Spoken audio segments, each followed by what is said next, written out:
False friends are worse than open enemies. They don't always glare, they grin, they don't always strike. Sometimes they applaud, and that's what makes envy and falsehood so dangerous. They come wrapped in smiles, disguised as support, hidden in handshakes and hugs.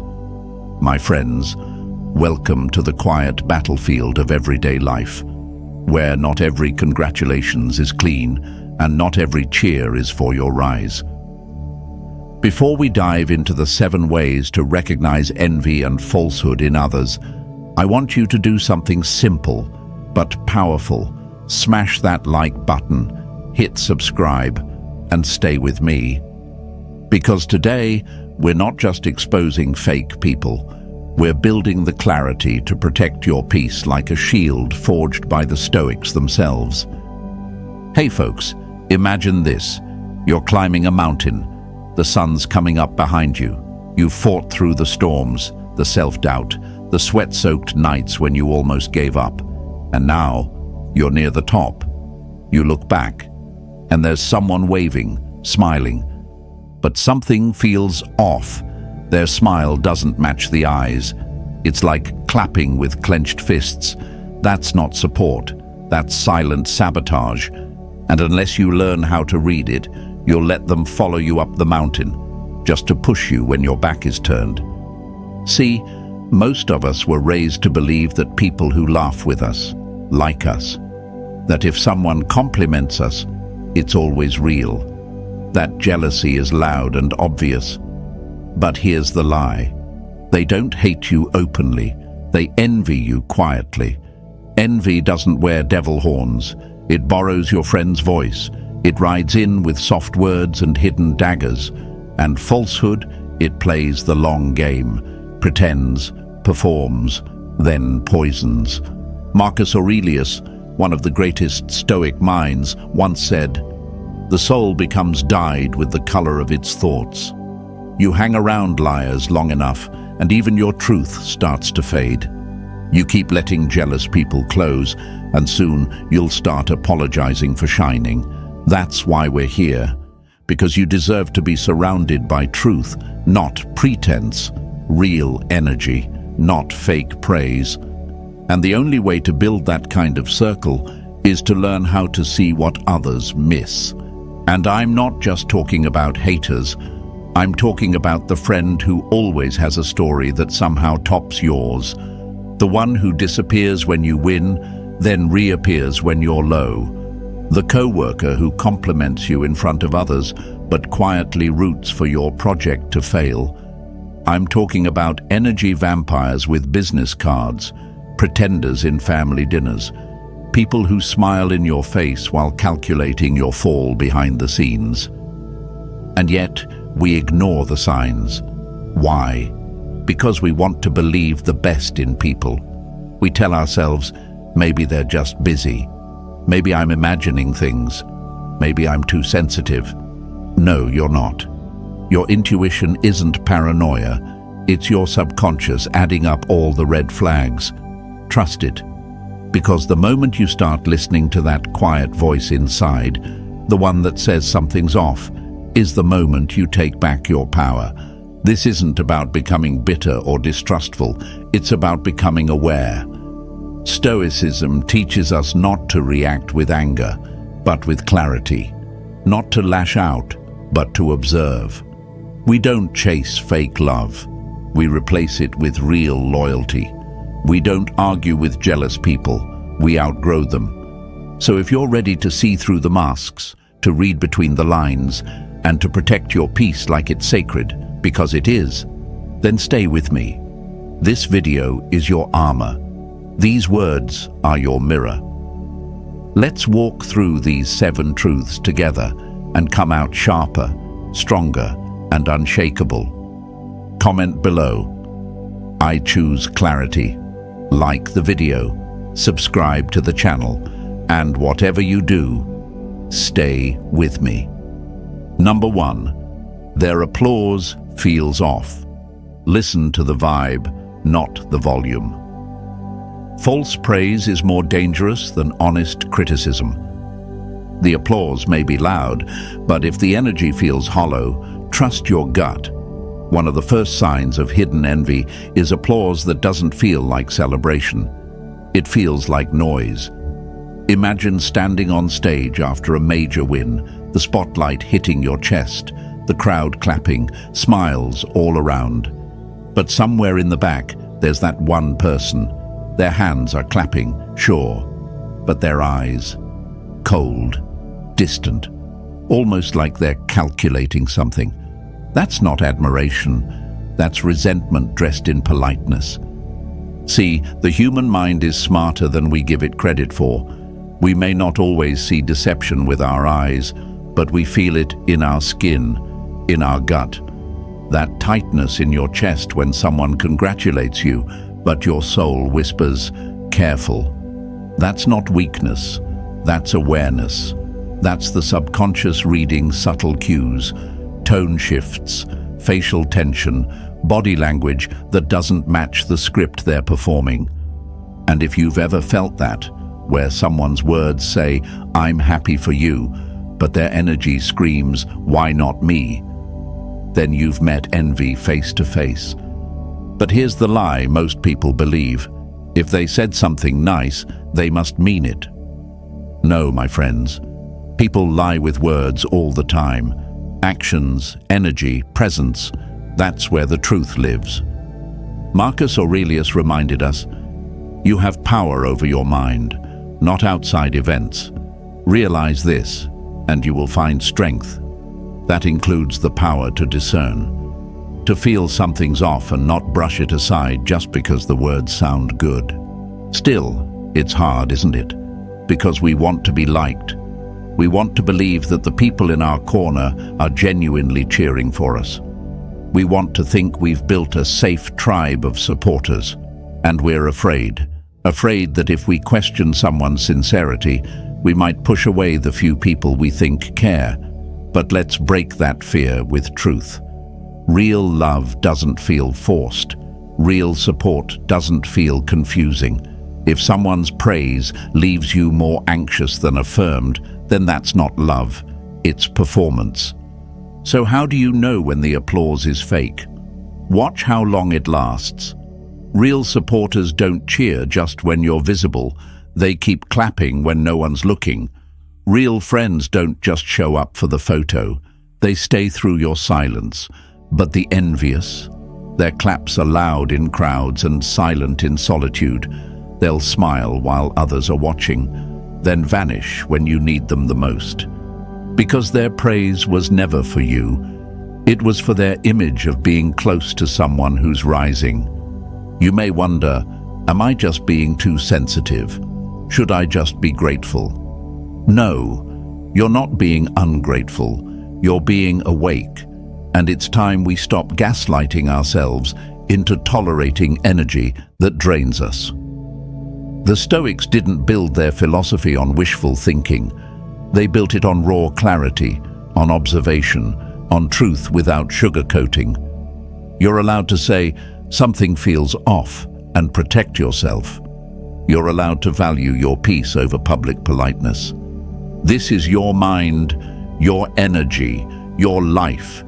You've worked too hard to let fake applause distract you from your path. So listen, not just with your ears, but with your spirit. Feel the applause. Don't just hear it. Because when your spirit says, "This isn't real," it's not paranoia. It's wisdom knocking on your door. Remember, you're not here to entertain others. You're here to elevate. And not everyone clapping is clapping for your wings. Some are waiting for your fall. But you're rising anyway, because your power isn't borrowed, and your light doesn't need validation. Comment below, "I trust my instinct." Let the world see you standing tall in your truth. Let the fake ones see you rise, unshaken, unbothered, and absolutely unstoppable. And stay with me, because in the next part, we'll talk about the moment you rise, and they go missing.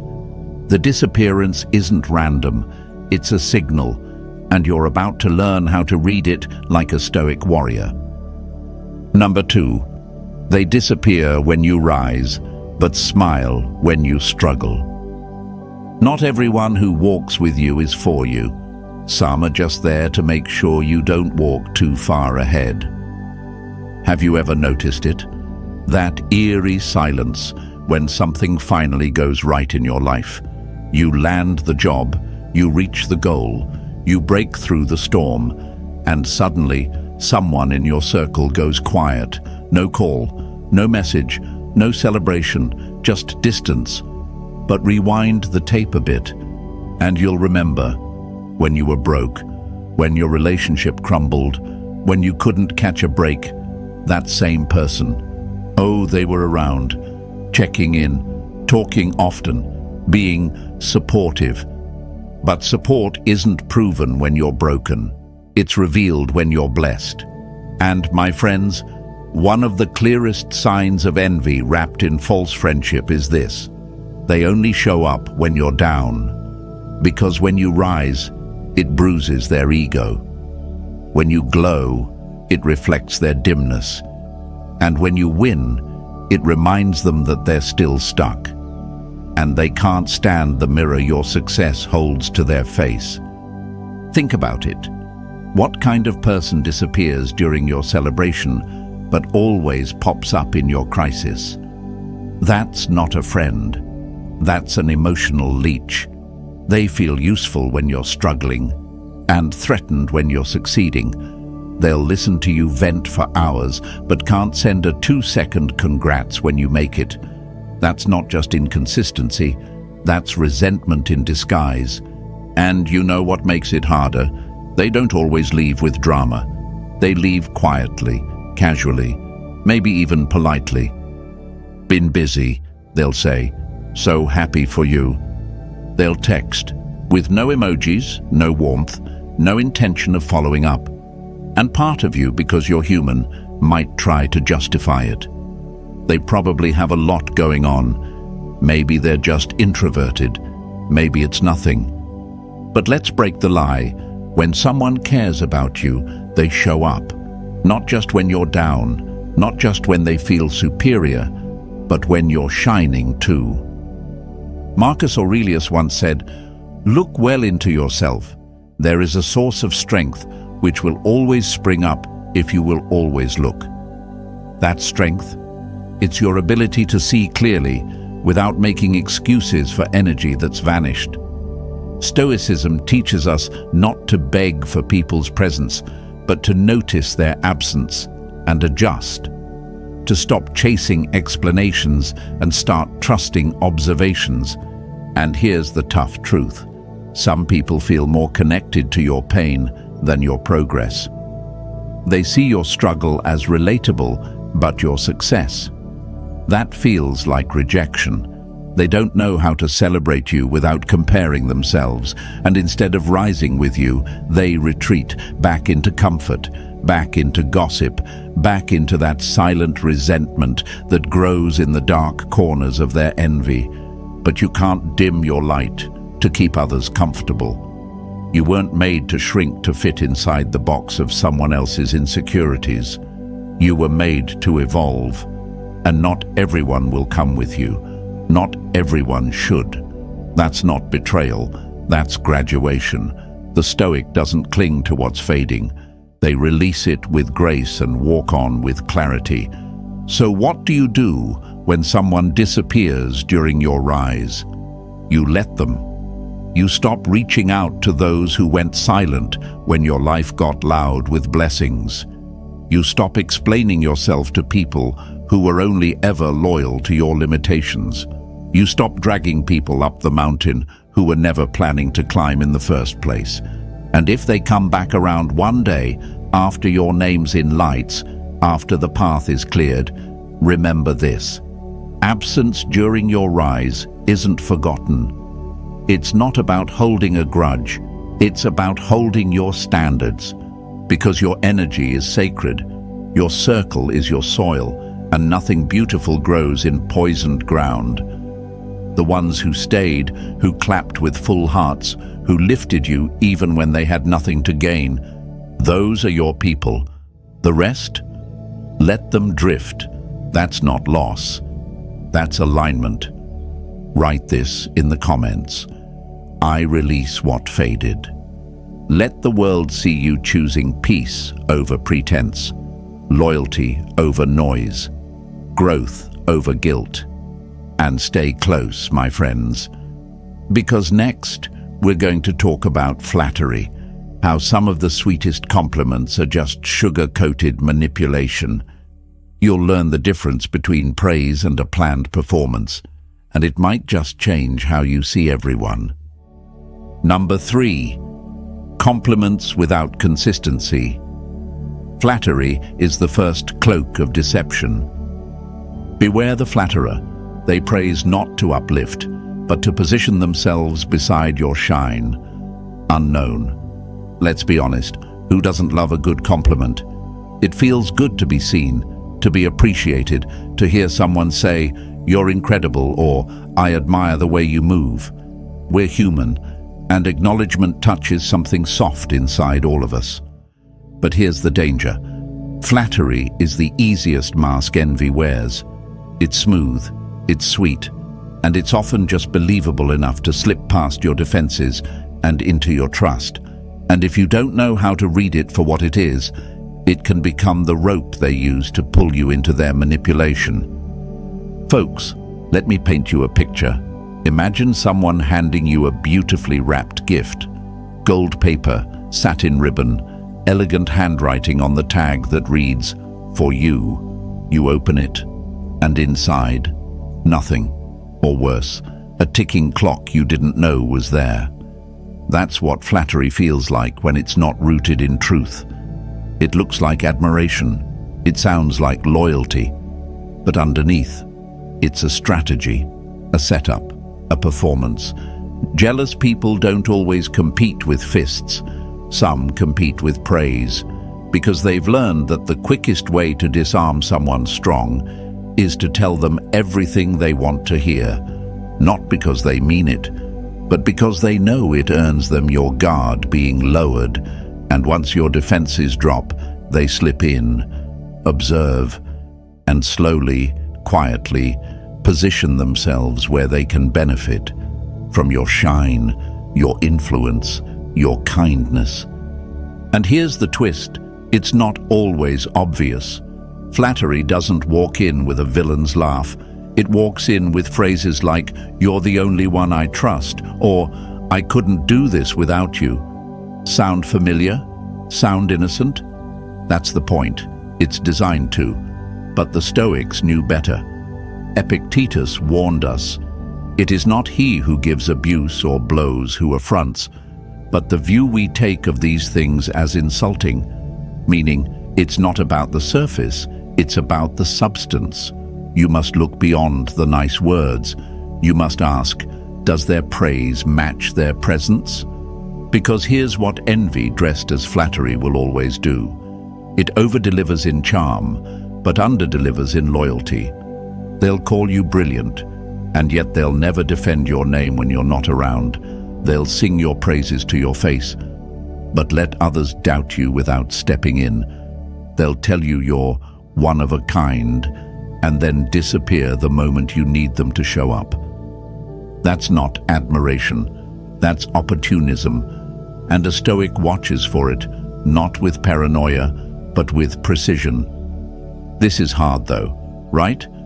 Because we want to believe people mean well.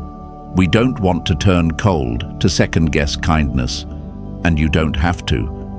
The goal isn't to reject compliments. The goal is to test them against consistency. Anyone can say something nice once, but someone who respects you will show it over time. They'll be there when there's no spotlight. They'll support you when there's no benefit. They'll do the small, unseen things that don't require applause, because their loyalty isn't performance, it's principle. Let me tell you something personal. I've had people flatter me up and down, talk about how inspired they were, how honored they were to work with me. It felt good, it felt sincere, until the project got tough, until I needed them to deliver. And then, silence. excuses, disappearing acts.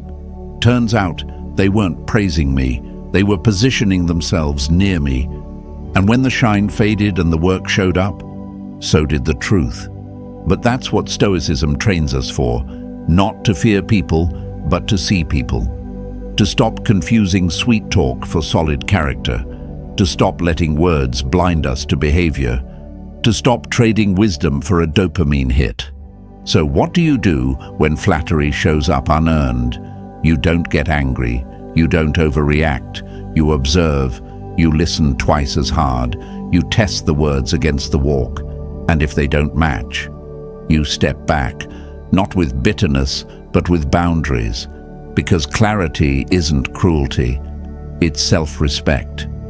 Write this in the comments. I see through the sweet.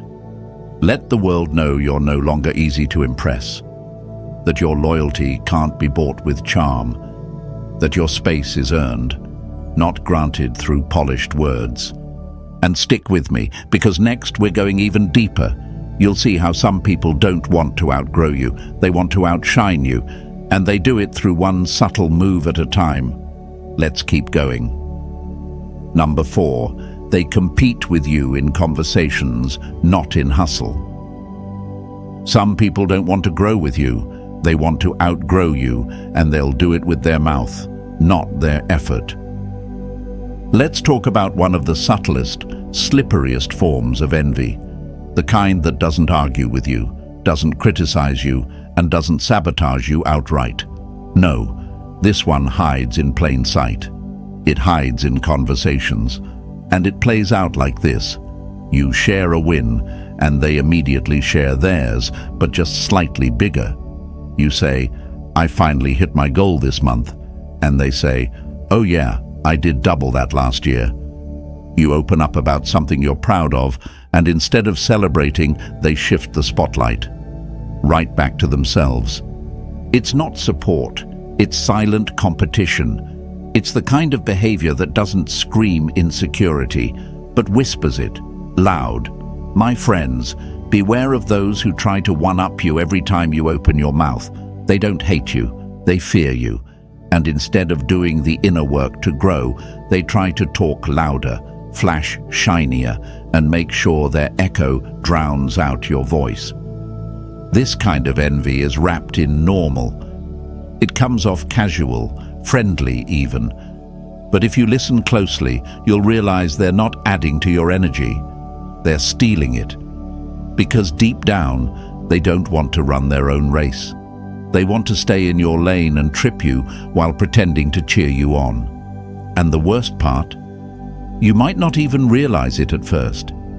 Because they're not rude, they're not aggressive, they're just talking. But behind that conversation is a subtle, unspoken tension, a need to make sure you never feel like you're ahead. And here's the Stoic truth. It's not your job to fight for the spotlight in a room you were invited into. You don't need to talk over someone who's only pretending to listen, because real friends don't treat your wins like threats. They don't need to match you, measure you, or mute you to feel worthy. They clap, genuinely. And if they're doing well too, they celebrate side by side, not toe to toe. Marcus Aurelius said, "The best revenge is to be unlike him who performed the injury." In other words, don't stoop. Don't compete in conversations. Compete in character.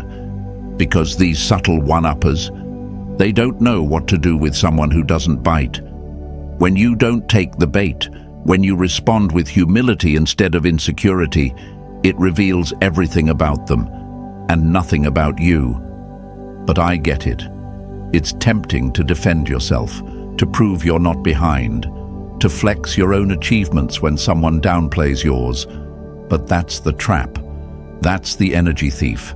And when you fall into it, you lose your focus. You stop building and start battling. And that's how they win, by distracting you from your path with ego games you were never meant to play. This is why Stoic philosophy is so powerful. It teaches you to rise above without becoming arrogant, to observe competition without engaging in it, to recognize when someone's ego is trying to pull you into a silent war, and to respond not with noise, but with elevation. So how do you deal with someone who's always turning conversations into contests? Simple. You let them. You don't argue. You don't correct. You don't chase validation. You let their insecurity speak loud and clear, and you let your peace be louder. Because while they're busy trying to win the room, you're out here winning your life. And maybe the toughest part, you have to accept that not everyone in your circle is clapping for your growth. Some are clapping to keep up appearances. Some are clapping while secretly hoping you slow down. And some are clapping just long enough to sneak ahead of you when you're not looking. But don't lose sleep over it. Let them measure. Let them compare. You're too focused on your purpose to play games. Write this in the comments. I rise in silence. Let the world know you don't need to one-up anyone. You don't need to prove your worth. You just are. Let them talk. You'll be walking. And stay close, because next, we'll pull the curtain back on something even more revealing. You're about to learn the truth about how they talk about others, and why that might be exactly how they talk about you behind closed doors. It gets deeper from here. Number 5. How they speak about others reveals how they think about you. What they say about others in your presence is what they'll say about you in your absence. You're sitting with them, sipping coffee, catching up, laughing. Everything feels light, until they shift the conversation, and suddenly it's all about someone else's flaws. "Did you hear what she did?" they whisper. "Can you believe he got that promotion?" The tone dips, the voice lowers, and the gossip flows like poison dressed as tea. And in that moment, if you're wise, you won't just hear what they're saying, you'll hear who they really are. Because here's the truth, my friends. People who tear others down in front of you are rehearsing how they'll speak about you when you're not around. It's not a matter of if, it's when. Gossip is not just a bad habit. It's a reflection of internal chaos. A Stoic doesn't entertain it because a Stoic understands this. When someone freely shares secrets that don't belong to them, they have no concept of loyalty. None. Envious people love to pretend they're just being real. But make no mistake, what they call honesty is just judgment in disguise. And more often than not, the target of their criticism is someone who's doing better than them. Someone who's moved on. Someone who's growing. That's no coincidence. That's envy looking for an audience. But why do they do this? Why is it so easy for some people to spit venom when someone else isn't even in the room to defend themselves? Because it's the cheapest form of superiority. They don't want to become better, they just want to feel better. And it's easier to drag someone down than it is to rise. So they talk, they belittle, they twist facts, they sprinkle just enough truth into the lie to make it believable. And if you're not awake, you'll join in, you'll laugh, you'll nod, and just like that, you've become part of the infection, but not you, not anymore. Because now you know what to look for. The next time someone speaks ill of someone who trusted them, pay attention. It's not about the story. They're telling you exactly how far their loyalty goes. And guess what? It stops right at convenience. The moment you're no longer useful, no longer in the spotlight, or worse, when you start shining brighter than them, they'll do the same to you. Marcus Aurelius once said, "The best way to avenge yourself is to not be like that." That means we don't stoop. We don't gossip back. We don't try to defend the person who isn't there, hoping to change the gossiper's mind. We observe, we remember, and we decide. You don't need to make a scene. Just mentally mark it. They've exposed themselves, and they don't even realize it. And let's not forget to look in the mirror too. Stoicism demands self-reflection. Ask yourself, have I ever spoken lightly about someone else's pain? Have I ever used someone's downfall as entertainment? If the answer is yes, forgive yourself, but grow. Choose to be the person who protects names, even when no one's watching, because that's the kind of soul that builds trust, not tears it apart. And folks, here's a little warning. The ones who gossip to you the most, they're often the ones who envy you the deepest. Why? Because gossip is their only weapon. They can't match your discipline. They can't match your peace. So they try to chip away at your image, hoping to level the playing field by making everyone else look small. But that's their game, not yours.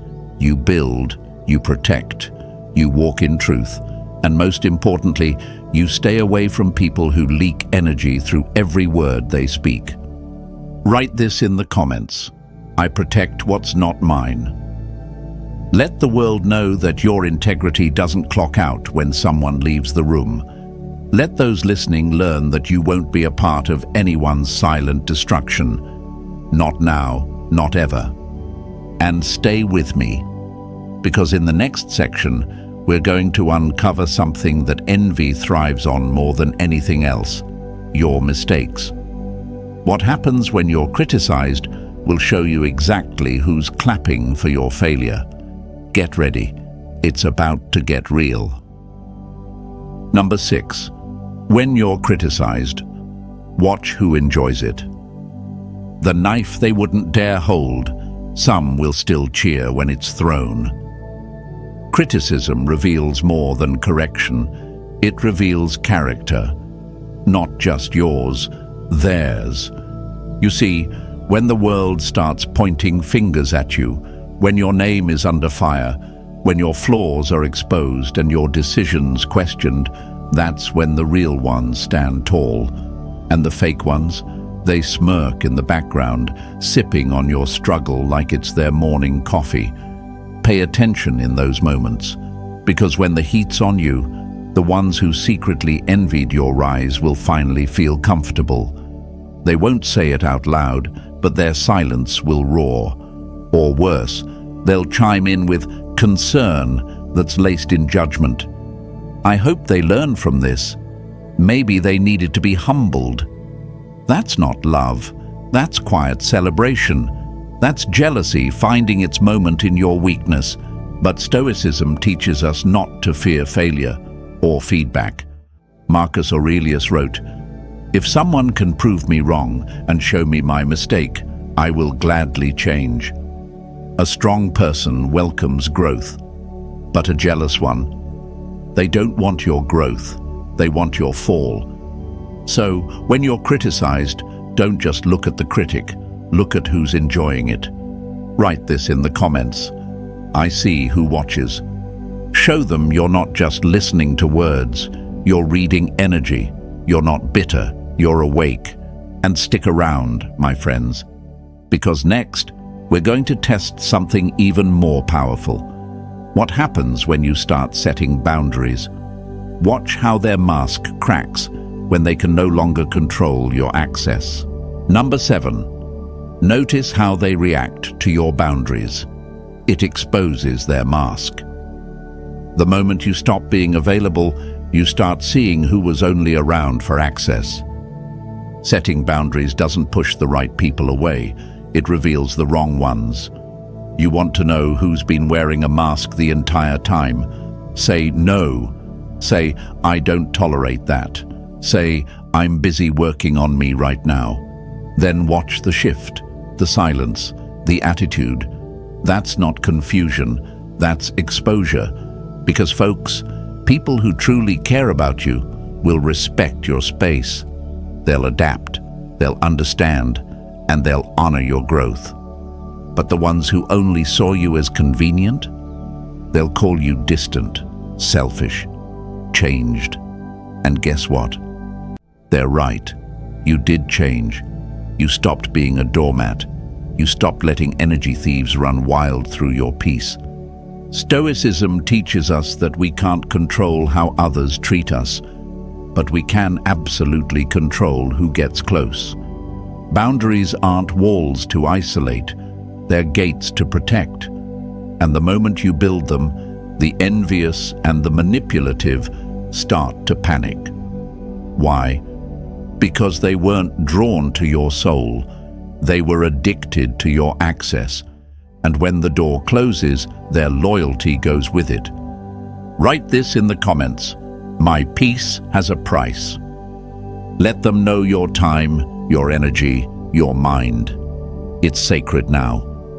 You don't owe anyone unlimited access to a life they secretly resent. If this hit home, smash that like button, subscribe if you haven't already, and send this to someone who's finally waking up to the masks around them.